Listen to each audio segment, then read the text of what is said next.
Os alunos vamos começar com a primeira questão da prova do IFE, ano passado. Aliás, para início desse ano, 2017, primeiro semestre. Então, se fala que o produto inicialmente sofreu um aumento, né, de 40%. Então, vamos supor que ele custasse R$1. Aí, aumentando 40%, ele passou a ser R$1,40. Né? Que esse zero aqui é desprezível, mas se você quiser colocar, você pode colocar. A imagem não tá muito bacana. Deixa eu botar mais pra cá assim. Pois é.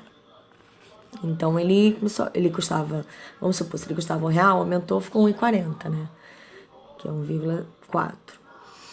Daí, depois de um tempo, ele teve um desconto e aí ele voltou a custar o preço inicial. Aí a pergunta é o quanto que foi esse desconto.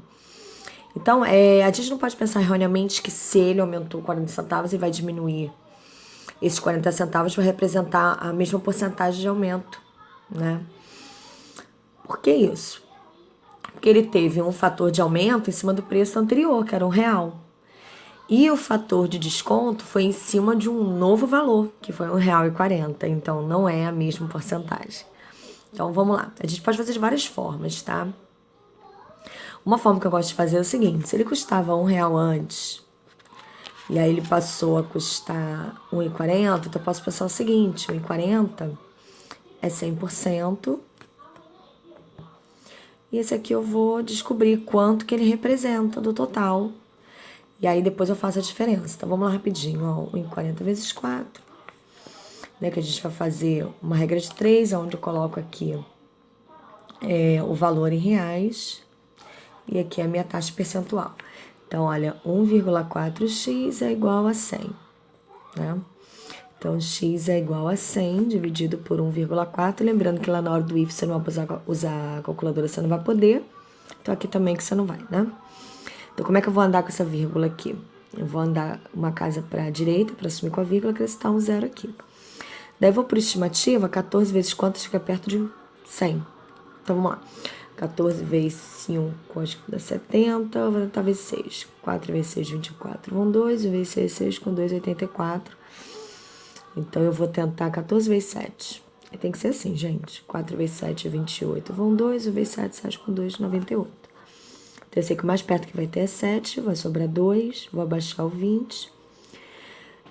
1 vezes 14, 14. Para 20 faltam 6. Não dá. 0, 14 vezes quanto chegar mais perto de 60. A gente viu que 6 passou bastante. Vamos tentar por 4. 4 vezes 4, 16. 56. Então, vai ser o 4. Como vai ficar assim a vida inteira, a gente pode parar por aqui e ver.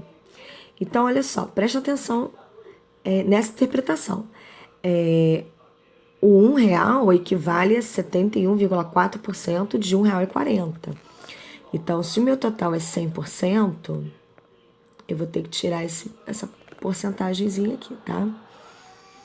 Então, ó, 0,4. Então, não tem como, peço prestado. Então, 9, 9, 10. Então, 10 menos 4, 6. 9 menos 1, 8. 9 menos 2. Então, teve uma redução de 28,6%. Tá, gente? Outra forma de fazer já era dividir direto. Tipo, quanto que R$1 representa de 1,40? Para descobrir qual é a porcentagem dele. Só que aí, nesse caso, ele dá em decimal. Você tem que transformar. Então, por exemplo, quero andar com essa vírgula aqui. Acrescento aqui um zero.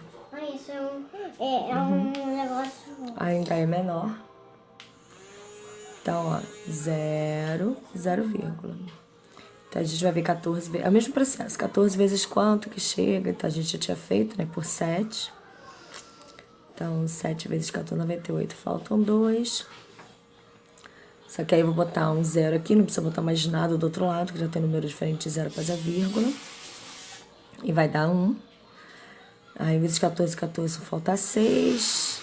Aí, o que tem mais perto dele é 4. É o mesmo processo. Só que como ele deu em decimal, o que a gente faz? A gente, no final, se a gente fizer dessa forma, né, sem a regra de 3, a gente multiplica por 100. Então, ó, vezes 100.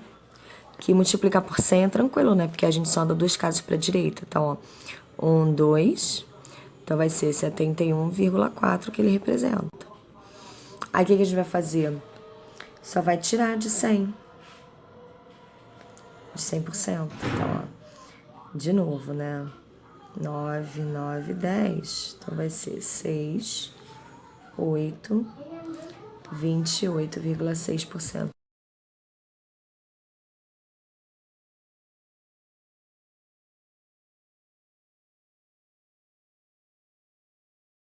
Tem 4 competidores, eles estão competindo os 100 metros rasos.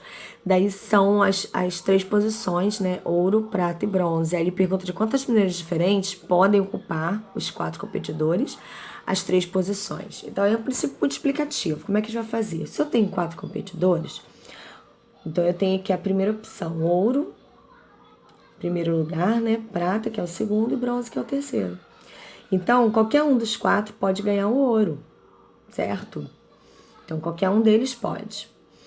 Só que aí a prata, eu tenho 3 pessoas que podem ganhar a prata, porque uma dessas 4 vai ganhar o ouro. E o bronze, eu tenho 2 pessoas que podem ganhar o bronze. Por quê? Porque uma das 4 pessoas pode ganhar o ouro. Depois, uma das 3 pessoas restantes, já que uma vai ganhar o ouro, pode ganhar a prata. E no final, o bronze, sobram 2 pessoas para disputar o bronze, porque uma já ocupou o ouro, a outra, uma das 3 ocupou a prata, então uma das 2 vai ocupar o bronze. Então, pelo princípio multiplicativo, então vai ser 4 vezes 3 vezes 2, que vai ser 24 possibilidades. Por exemplo, não entendi muito bem. Vamos botar nome então.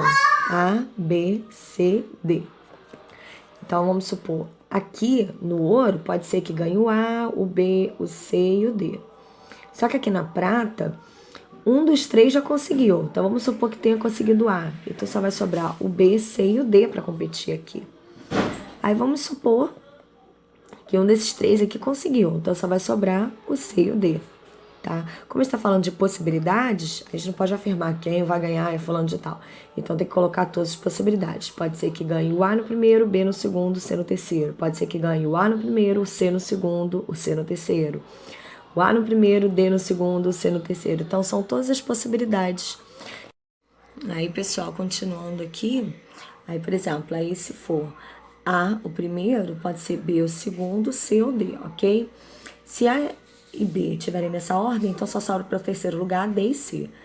Se for A e C, só sobra para o terceiro lugar D e B. E se for A e D, só sobra para o terceiro lugar C e B. Ou seja, eu vou ter que, com A no primeiro lugar, 1, 2, 3, 4, 5, 6 possibilidades. Só que como eu tenho 4 letras, isso pode acontecer sendo B o primeiro lugar, sendo C o primeiro lugar, sendo D o primeiro lugar. Então, por isso que nesse caso aqui dá pra gente comprovar. Eu tenho 4 opções de primeiro lugar. Ficando um aqui, sobram 3 para o segundo. Ficando um aqui, sobram apenas 2 possibilidades para o terceiro, ok? Então, é o princípio da multiplicação, ok? Questão 14, tá? Que eu vou pegar lá depois bonitinho pra gente ver. Então, é o seguinte, na 14 tem aqui 2 circunferênciazinhas desenhadas sobre uma mesa, daí ele coloca a distância, 4.000, acho que 710, se eu não me engano. Vou pegar aqui. 4.710 metros, sendo que o diâmetro da circunferência é de 1 metro. Tá bem assim. Aí ele fala o seguinte: quantas voltas que essa circunferência vai ter que dar para percorrer a distância do ponto A até o ponto B? Então, olha só, quando é esse tipo de pergunta, que ele dá a medida do diâmetro, daí ele fala a distância que tem que percorrer, é uma pergunta muito clássica. Que pergunta clássica é essa? Que fala do comprimento da circunferência. Primeiro, vocês sabem quanto que dá uma volta completa? Ela dando uma volta completa, quanto que ela anda? Quanto que ela mede, desculpa, ser melhor dizendo? Primeiro, qual é a fórmula do comprimento da circunferência? O comprimento da circunferência é 2πr. Só que às vezes o pessoal confunde com a área da circunferência, que é πr ao quadrado. Como é que faz para não confundir? Primeiro, vamos lembrar uma coisa. O comprimento da circunferência como é que se obtém o número π? O número π é uma constante, né? Que está presente em todos os elementos circulares.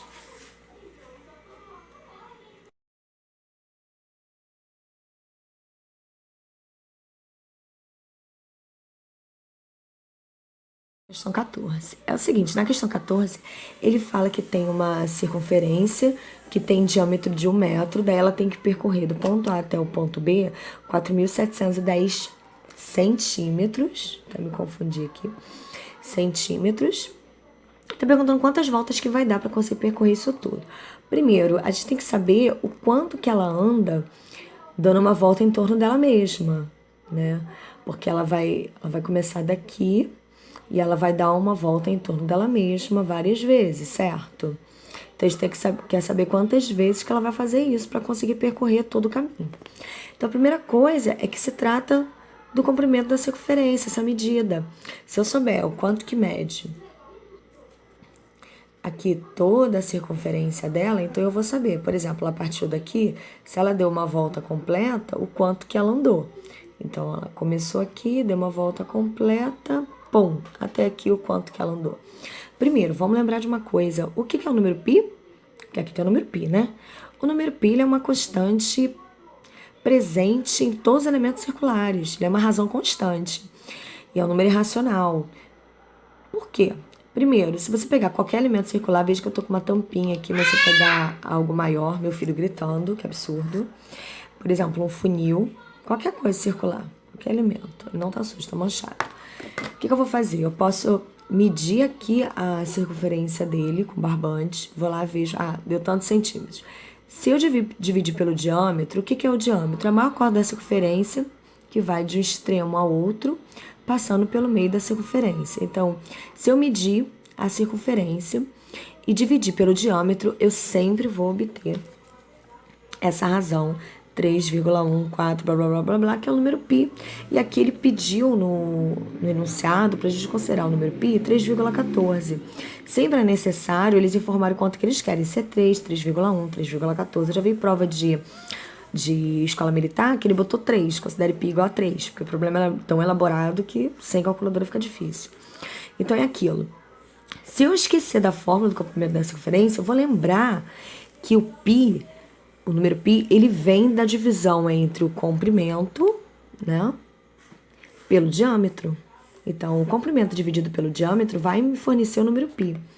E aí eu vou lembrar o seguinte, bom, e o que é o diâmetro? O diâmetro não é 2 vezes o raio? Porque aqui eu tenho raio, aqui eu tenho diâmetro. O diâmetro é 2 vezes o raio. Então, eu posso dizer o seguinte, o comprimento dividido por 2 vezes o raio é π. E aí, fazendo o meu produto do meio pelo produto dos extremos, que no dia a dia eu não chamo assim, eu chamo de cruz credo, eu vou fazer que o comprimento é igual a 2rπ, ou π2r, ou 2πr, porque a ordem dos fatores não altera o produto. Então, caso eu esqueça da fórmula do comprimento da circunferência, eu vou lembrar que o comprimento dividido pelo diâmetro vai dar o número π, e aí eu desenvolvo a minha fórmula. Bom, é o seguinte, pessoal, então vamos lá. Primeira coisa, não sei se observaram, mas ele deu o diâmetro em metro e a medida da distância em centímetro. Vamos ter que transformar isso. Então, lembrando que o metro é igual a 100 centímetros e o raio é metade do diâmetro. Então, o raio dessa circunferência aqui vai ser 50 centímetros, né? Então, vamos lá substituir 2 vezes o que ele deu, que é 3,14, vezes o raio, que é 50. Daí eu faço minha conta normal, tá? O dobro de R$ 3,14 é R$ 6,28. Eu falo em dinheiro porque meus alunos adoram dinheiro e eles sabem fazer conta de cabeça quando eu falo em dinheiro. Então, tem um macetezinho aqui que vocês podem usar, tá? O macete é o seguinte, toda vez que você multiplicar por um número que tem 0 e o outro tem vírgula, você anda uma casa para a direita e some com esse 0. Então, ficaria 62,8 vezes 5. Ou faz do jeito normal se você achar mais tranquilo, tá? Então, qualquer número vezes 0 é 0, 8 vezes 5 é 40. Nunca nenhum número embaixo da última unidade. Sobre 4, 2 vezes 5, 10, 4, 14. 6 vezes 5, 30, 31. Daí aquilo, quantos números eu tenho após a vírgula? 2. Então eu vou para a esquerda, 2 casas, 1, 2, 314. Então, olha só, pessoal. A circunferência, essa rodinha aqui, se ela começou a rodar daqui, daí ela deu uma volta em torno dela mesma, aí chegou até o final. Se ela andou dando uma volta em torno dela mesma, 314 centímetros, quantas dessa volta ela vai ter que andar para percorrer 4.710 centímetros? Eu quero saber quantos 314 cabem aqui nesse 4.710? O único jeito é dividindo. Então, eu vou pegar 4.710 dividindo por 314. Vou usar a estimativa aqui, ó. Por exemplo, eu sei que o dobro de 300 e pouco já vai ser 600 e pouco. Então, vai ser 1 aqui, ok? Então, uma vez 314, vou fazer o método longo aqui. Vou ver quanto falta para 471. Vou pegar emprestado. 11 menos 4, 7. 6 menos 1, 5. Deu 1.570, né? Que eu abaixei o zero logo. Eu ia fazer 157, mas vou logo abaixar o zero. Então, eu vou fazer por estimativa de novo. Tipo, 3 vezes quanto que dá 15? Já penso assim, 3 vezes quanto que dá 15? 3 vezes 5? Então, eu vou tentar por 5. Se for um número muito longe, aí eu vou só modificando. Tipo, eu tento por 4, se for muito grande, ou tento por 6, se for muito pequeno. 4 vezes 5, 20, vão 2, 1 vezes 5, 5. 2, 7, 3 vezes 5, 15. Uau, deu perfeito. Então, deu 15, ou seja, essa circunferência, ela tem que dar 15 voltas em torno dela mesma para conseguir chegar lá no ponto B. Ok, pessoal?